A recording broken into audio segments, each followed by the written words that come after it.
What's going on, guys? Money Man Jeff here. I want to give you a few guides, a few tips, better said, on how to successfully lowball someone, how to bring down that price on somebody logically. You don't want these customers to feel like you're abusing them, taking advantage, ripping them off like a pawn shop, right? So you got to logically break it down to them. You got to tell them, listen, this is the reason why I can only give you 300 rather than 5. This, that, and the third. You make it make sense to them, and you're going to be able to successfully lowball them, and they're going to come back time after time after time. You're gonna be able to lowball them every time, and they're gonna be okay with it because whatever you're telling them, it logically makes sense. There's a funny story behind that because I had a customer like that she would come by to me every single time to sell me a phone, and every time we meet up, she'd get mad. Oh, you always say one price, but when you get here, it's another price. I can't stand you. But then I would tell her, listen, the battery is 80%, or this is that, or that is the other way. And then it would make sense, and she would just say, okay, give me the money. Let me just get out of here. She'd be upset, but nonetheless, I dealt with this lady for about a year. She just come at me every other 2 weeks. She's always had phones. And every time she'd get mad as hell at me, she's like, I can't stand you. You always change the prices. I'm so sick of you. I'm going to get a new buyer. And then eventually she stopped selling to me. But guess what? I had a year of successfully lowballing her, you know? But that's the point of this business, to get these phones at a lower price. So these are the few tips I'm going to give you guys. When buying a phone, never ask for the IMEI up front. Always wait to meet up with the person at that safe public location to then get the IMEI, and then run the IMEI number to see the true status of that phone. And the reason why I say that is because a lot of times people, when they sell me phones, the first thing I always ask, is the phone paid off? If they tell me yes, I don't doubt it. I don't question them. I don't ask them for proof. I don't ask them for the IMEI number. I just simply give them the price of that phone if it were unlocked. So if the iPhone, for example, 12 Pro Max unlocked is 500, I'm going to give them 500 for it. And they're going to be putting in their head that, okay, I'm on my way, I'm driving over this guy to get 500 for this phone that I'm going to sell him. And by the time they get there, I then go ahead and inspect the IMEI, and it always comes back as locked to a carrier. It's almost never unlocked, like they say, like factory unlocked for any carrier to use, almost never. So then I tell them, look, the phone is not paid off. It runs the risk of eventually getting blacklisted. It's not if it will be, it's just a matter of time. It can happen next week, it can happen in 2 months, it can happen in 6 months, but eventually this phone will be completely blacklisted and you won't be able to ever use it.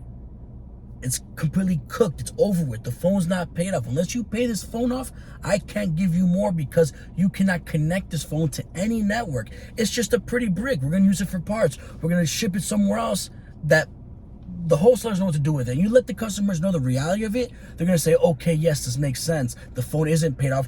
I don't plan on paying the bill. They know they're not going to pay the bill. And you let them know, listen, you know it's going to get blacklisted. You know you're not going to pay your bill. Let's be real. And then most of the times people are going to agree with you. So that's one way that I always bring down the price. I always ask them, is the phone paid off? And half the time they're going to say yes, because you're not asking for the IMEI. They think they're going to finesse you, but they're really not.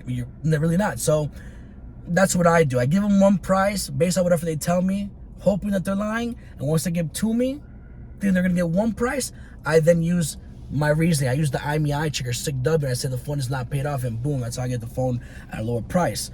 All right, so for number 2, this is how I lowball people tremendously. Excuse me. So this happens quite often because a lot of people have T-Mobile. That's like the go-to service provider for a lot of people, because it's cheaper, and you know, it's pretty good service now. You know, I'm pretty sure it's probably better than AT&T, but whatever, everyone has T-Mobile. It's just that carrier to have. So I'll give you an example. So the other day, this lady was selling me an iPhone, and it was reported stolen, blacklisted by T-Mobile. It said reported stolen by T-Mobile customer. I remember I was gonna give her like $250 for the phone, and I told her, listen, ma'am, after running the IMEI, you know, I ran the IMEI in the meetup, and then it said reported stolen. So I showed it to her. I said, look, this phone is hot. If, let's say you sell the phone to me and I get cut up with this phone, let's say the cops pull me over, they inspect the car and they run the IMEIs, and one phone's reported stolen, everything I have gets confiscated. So I lose all my other devices. On top of that, I face legal troubles because there's no way for me to prove that this phone wasn't stolen. You know, I don't have a bill of sale for it, so it's a hot phone. If I get caught up with this phone, how am I going to explain to the police, oh yeah, I'm in possession of a phone that's reported stolen? You know what I'm saying? Even though it would never, ever, ever get to that extreme, I'm just saying that I'm being theatrical. Like, you know, I'm just acting like, hey, worst case scenario, if I get caught up with this, I'm screwed, I'm going to get locked up. I say all that. I even tell them, if you try to sell this blacklisted reported stolen phone locally, and you sell it to the wrong person, they will call the police and they'll just track it right back to you. And now you're gonna have problems. So you can't do anything with this phone. It is useless. It is reported stolen, right? And when I tell them that's a hot phone, they're like, okay, you're right. It is reported stolen. I see on your list, on your checkers, reported stolen. What can you give me? I don't even want it. What can you give me, Jeff? Okay, I told you to give you $250 because it's a hot phone. It's reported stolen. We can't do nothing with it, but just bust it down for the screen. I'll give you $50, friends, because it's hot. Look, you know it. I'm not making this up. It's there. That's fine. Give me the $50, and then my sly self will go on SigW. And then there's a T-Mobile unbarring option, which will allow you to erase the blacklist status off a T-Mobile device. So you could erase the part that says reported stolen by a T-Mobile customer or whatever, right? You erase that, you completely wipe that clean. And now that same phone, I can go and resell for $350, $400. I just came up 300 plus profit, 350 plus profit on a phone. It's really that damn easy. People just don't know. You need to be educated. You need to know the knowledge behind this business to be successful, to learn how to lowball, to manipulate the situation, to be, you know, profitable, man. Come on. There's so much you guys need to learn, and I'm here to teach you guys exactly what it is. So that's just one little method, right? Now, the third way to lowball someone would be the battery health life. So once you're in an iPhone, you're gonna go to the settings, you're gonna go to battery, and you're gonna go to battery health. Not the battery, not how much your battery is being charged. Like, you know, at the top of your phone it says 80%. It's not that, or it's 90% charged or 31% charged. Not that. The battery health is actually the health of that battery. If that battery is under 87%, I always tell people, look, your battery is taking longer to charge. The life depletes quicker. So therefore, it's not like a full functioning phone. There's issues with it. And I have to change it because it's not the best battery. I got to sell it to someone. It's going to end up to a customer. I just can't sell someone a phone with, you know, a shot out battery. And I tell them, listen, Apple will change your battery for free once it falls under 87%. Now, I don't know if that rule still exists or if it's even a thing anymore, but it was a thing when I started. But off habit, I just always say it. You know, I always say it. No one ever questions me. No customer's like, oh, really? Let me Google it. No one's ever done that. But that's just another way that I bring it down. And that's the way you could bring down a phone 20 points, $20 off of that. And in actuality, if you were to resell that phone in the street or to the wholesale buyers that I give you, no one would even care if it's 87%. It's really just a strategy to bring down the price that I've used countless times over the years. Another thing you want to check out for when successfully lowballing someone is if a phone has an aftermarket screen. If the phone has a Chinese screen on it, it no longer has True Tone. So you'd go to settings once again, you would go to display and brightness, and if you hit display and brightness and there's no True Tone option underneath it, then you know that it's an aftermarket screen. And what happens is when there's no True Tone on a phone, better said, an aftermarket screen on the phone, there's no True Tone, the battery depletes a lot quicker with aftermarket screens. You must tell them that. If someone's selling me a phone that has an aftermarket screen that they replaced, I gotta tell them, listen, even though you replaced it and you think that that was the best option, you were better off just selling it to me cracked, because now it's considered grade D and the battery depletes quicker. The lighting is way off, no True Tone, no water resistant capability, because remember, the actual Apple screens, they come with a seal on the inside and it's water resistant. That way, if you chuck your phone into a pool or something, or to the beach or whatever, a river, it doesn't break, it doesn't get water damaged, right? I mean, you can't leave it in there for hours, but if it were to fall, you'd be good. Now try that with an aftermarket screen, and let me know how it goes. That phone will be toast. It'll be done, over with, cooked, right? So that's why we gotta educate them and let them know, listen, I know your phone looks like it's in good condition, you got a whole new screen, but it's aftermarket. It's garbage, it's trash. For all these reasons, the battery health dies quicker, no True Tone, no water resistant capability, and all that. So there's a million reasons why. Now, another way to lowball someone, which I love doing, is going based off little cracks and scratches.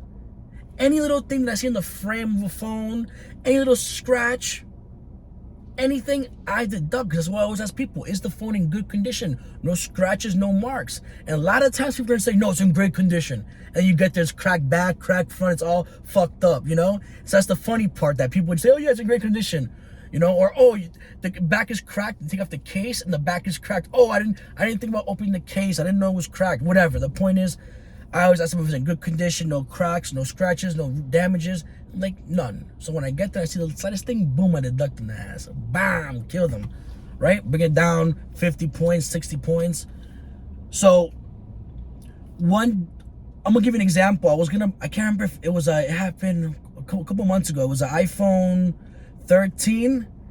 It was carrier locked to AT&T. I was gonna give her, at the time it was like 400 for, I believe, like 400. No. Anyway, I can't remember. It was like 400. And I remember meeting up with her, and at the bottom of the screen of the phone, the bottom right corner, there was like a deep scratch. But when I put my fingernail, I could feel the indentation, I could feel like the line that was cracked. And I kept playing with it. And I told, listen, I think this is a crack. This may not be a deep scratch. I'm pretty sure it's a small chip in the screen. And even if it's a chip, a crack is a crack. A chip, a small crack, whatever. It doesn't matter if it's a big crack, small crack, a microscopic crack. A crack is a crack, a chip is a chip, and it's a new screen. And that's what I told her. I said, listen. And no, what I did was, because there's a customer that kept coming back to me, so I want to be able to play it smooth. So I said, I'm not sure if it's a crack. It looks like it. Let me take pictures, send it to my business partner. I take pictures, send it to my business partner, and I was like, bro, what do you think? He's like, bro, I think it's cracked. But we do that shit with each other. I'll be like, hold on, let me call my boss real quick and send him pictures, and I'm gonna be texting my business partner, yo, check this out real quick. This is the phone. What do you think?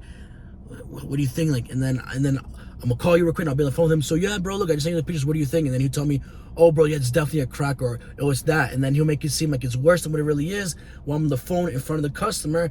And the long story short, I give this lady probably like $250 when I originally had offered her like $450 or $450, almost $5. I'll give her like $250, I believe. And I remember lowballing her so bad. I remember just looking at her, and she looked defeated. She was like really? Like, you could tell she was expecting more. I felt bad, but this is business, baby. You gotta do what you gotta do. And she took it. And when I tell you, we made a bag off that. At the time, we did a trip. I don't want to say that because that's one of the things I talk about in the program. But we did a method with it, and we ended up getting like $600 value for that phone. So I mean, there's so many ways to make money within the phone industry. It's crazy. So that's just another way. Just try to nitpick everything. Ask them, is there any scratches, any marks? They're going to tell you no. And the slightest scratch, bam, hit them, deduct. Another way to successfully lowball someone is by running the IMEI on SIGW. And if it comes back as a replacement device, lowball them. So there was one case, it was just about a year and a half ago.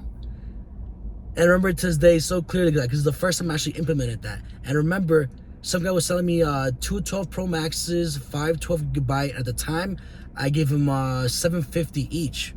I was offering $750 each. So the first phone, I met up with him. I gave him $750 because I was going to get paid $950. I was going to make $200 profit a phone. So I gave him $750. The second phone I run the IMEI, everything's good. The phone is beautiful. I mean, it's in perfect condition. But guess what? When I run the IMEI, it says replacement device.